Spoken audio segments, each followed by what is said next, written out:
আজ মধ্যপ্রাচ্যে আবারও উত্তেজনা ছড়িয়েছে ইরানের একটি বড় পদক্ষেপে। ট্রাম্পের হুমকির পরপরই ইরান উপসাগরীয় জলসীমায় দুটি জাহাজ আটক করেছে, যেগুলোতে পাচারকৃত জ্বালানি বহন করা হচ্ছিল বলে দাবি করেছে দেশটির বিপ্লবী গার্ড বাহিনী বা আইআরজিসি। ইরানের রাষ্ট্রীয় গণমাধ্যম জানায়, দীর্ঘ কয়েক মাস নজরদারির পর ফার্সি দ্বীপের কাছে এই অভিযান চালানো হয়।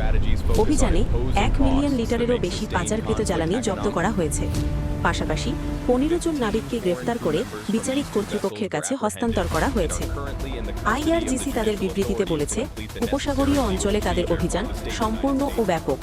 তাদের দাবি, এই ধরনের অভিযান অবৈধ জ্বালানি পাচার বন্ধ করার পাশাপাশি দেশের নিরাপত্তা নিশ্চিত করতেও গুরুত্বপূর্ণ ভূমিকা রাখছে। এই ঘটনাটি ঘটেছে এমন সময় যখন যুক্তরাষ্ট্র ও ইরানের মধ্যে পারমাণবিক আলোচনা নতুন করে শুরু হওয়ার কথা ছিল ওমানে। ঠিক সেই মুহূর্তে সাবেক মার্কিন প্রেসিডেন্ট ডোনাল্ড ট্রাম্প ইরানের সর্বোচ্চ নেতা আয়াতুল্লাহ খামেনিকে হুমকি দেওয়ার মতো বক্তব্য দেন, যা পরিস্থিতিকে আরও জটিল করে তোলে।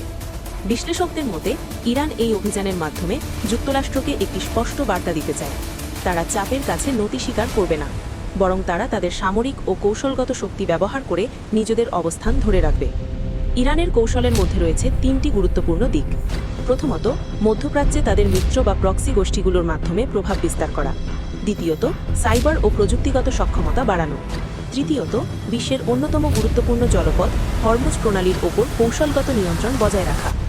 যদি এই উত্তেজনা আরও বাড়ে, তাহলে এর প্রভাব শুধু ইরান ও যুক্তরাষ্ট্রের মধ্যে সীমাবদ্ধ থাকবে না। এতে পুরো মধ্যপ্রাচ্যে অস্থিরতা বাড়তে পারে এবং বিশ্ববাজারে তেলের দাম হঠাৎ বেড়ে যাওয়ার আশঙ্কা রয়েছে।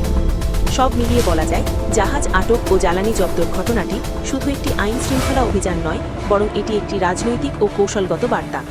এখন দেখার বিষয়, এই উত্তেজনা কি শেষ পর্যন্ত আলোচনার টেবিলে ফিরে যাবে, নাকি নতুন কোনো সংঘাতের দিকে এগিয়ে যাবে।